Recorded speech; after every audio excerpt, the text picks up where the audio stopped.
একটা সময় ছিল যখন সব কথায় ইমোশনাল হয়ে যেতাম, যখন সব কথায় বড্ড কান্না পেত। একটা সময় ছিল যখন কথায় কথায় মানুষকে বিশ্বাস করতাম, মানুষকে বড্ড আপন মনে হতো, নিজের মনে হতো। একটা সময় ছিল যখন সব্বাইকে বন্ধু ভাবতাম, সব্বাইকে মনের সব কথা খুলে বলতাম। একটা সময় ছিল যখন বন্ধুরা কথা না বললে মনে বড্ড দুঃখ পেতাম, যখন আমাকে ওদের প্ল্যানের মধ্যে ইনক্লুড করতো না, খুব দুঃখ লাগতো, নিজেকে নিজে দোষ দিতাম। একটা সময় ছিল যখন অন্য কেউ দোষ করলেও আমি সরি বলতাম, অন্য কেউ দোষ করলেও নিজেকেই দোষী ভাবতাম, সব দোষ নিজের ঘাড়ে নিয়ে নিতাম। একটা সময় ছিল যখন মানুষকে হারানোর ভয় পেতাম, একটা সময় ছিল যখন মানুষকে নিজের কাছে আগলে রাখার চেষ্টা করতাম। একটা সময় ছিল যখন ইমোশনাল হয়ে সব বিষয়গুলোকে ভাবতাম। একটা সময় ছিল যখন নিজে যেচে গিয়ে সবার খোঁজ খবর নিতাম। একটা সময় ছিল যখন নিজে যেচে গিয়ে অপমানিত হতাম। একটা সময় ছিল যখন আত্মসম্মান কী জানতাম না। একটা সময় ছিল যখন মায়ের কথার ঊর্ধ্বে গিয়ে বন্ধুদেরকে আপন মনে করতাম। একটা সময় ছিল যখন মা বাধা দিলে মনে হতো মা ভুল বলছে। আমার বন্ধুরা, আমার কাছের মানুষেরা, আমার আপনজনেরা আমার সাথে এমন করতেই পারে না, এটা বিশ্বাস করতাম। একটা সময় ছিল যখন পরিবর্তনকে ভয় পেতাম। একটা সময় ছিল যখন অনেক কিছুই পারতাম না। একটা সময় ছিল যখন কান্নাটাই বেশি আসতো। কিন্তু এখন আর এমন কিছু হয় না, কারণ এখন বাঁচতে শিখে গেছি, এখন একা চলতে শিখে গেছি, এখন বুঝতে শিখে গেছি যে সবশেষে এই যে যাই মানুষটাকে আয়নায় প্রতিদিন দেখি, সেই আমার শেষ সঙ্গী।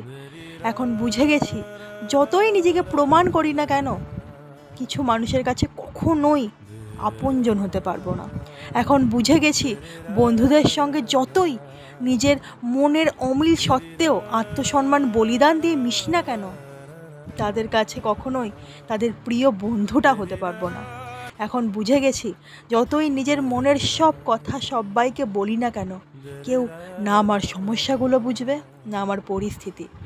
এখন বুঝে গেছি যতই নিজের কমপ্লিকেশনগুলোকে ঢেকে রাখি না কেন, যতই মানুষকে হারানোর ভয় পাই না কেন, আমাকে হারাতে কেউ ভয় পায় না।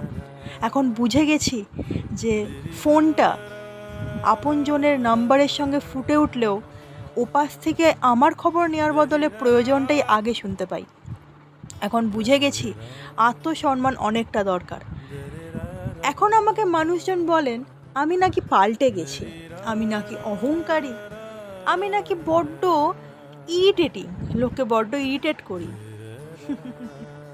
বটেই তো, এখন যে তাদের চালাকিটা ধরতে শিখে গেছি, এখন আমি আগের মতো নেই। মানুষের ব্যবহার, কষ্ট, অপমান সহ্য করতে করতে আজ আমিও পাল্টে গেছি।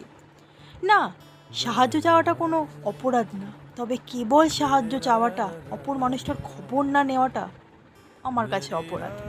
যে মানুষটার কাছে 10 বার সাহায্য চাই, সেই মানুষটার একবারও খবর নেব না, কেবল নিজের কথাটা বলে সাহায্যটা চেয়ে রেখে দেবো, এটাও কি ঠিক? না তো। আর আমি যে ইরিটেটিং, তার কারণ কি জানেন? মানুষের খবর নেই, মানুষের সাথে সরল মনে মিশি, মানুষের সাথে সরলতার সঙ্গে সব কথা ভাগ করে নিই, নিজের পরিবারকে প্রায়োরিটি দেওয়ার সাথে সাথে আপনজনেদের, বন্ধু বান্ধবদের প্রায়োরিটি দিই। সেই কারণেই আমি আজ ইরিটেটিং। ঠিক আছে, না হয় ইরিটেটিং হয়েই থাকলাম, তবে হ্যাঁ, আজ আর কাউকে বিরক্ত করি না। নিজের কথাগুলো মনে হয় অন্য কাউকে বলার থেকে খাতার পাতায় লিখে রাখা ভালো। আর সবশেষে আমার সাথে সাথে যে মানুষগুলো সত্যি আমার সাথে থাকবে, আমার চোখের জলে যাদের চোখে জল আসে, আমি হাসলে যারা হাসে, আমি কষ্ট পেলে যাদের বুক ফেটে যায়, তাদেরকেই আজ থেকে প্রায়োরিটি দেব। আর সেই মানুষগুলো কে? বাবা মা, পরিবারের কিছু আপনজন, হাতে গোনা দু একটা বন্ধু বান্ধব থাকতেই পারে, তবে আমার জীবনে কেবল ঈশ্বর, আমার মা, ব্যাস, যথেষ্ট। এইটুকু ছোট্ট একটা সার্কেলের মধ্যে কোনো রকম কোনো কৃত্রিমতা নেই, যেটুকু আছে একদম সরল, একদম অরিজিনাল। তাই বলবো, দুঃখ পেয়ে লাভ নেই। যেমন আছেন ভীষণ ভালো আছেন, যেমন আছি খুব ভালো আছি। আসছি পরের সপ্তাহে। আমি নবনীতা ছিলাম আপনাদের সাথে। ধন্যবাদ।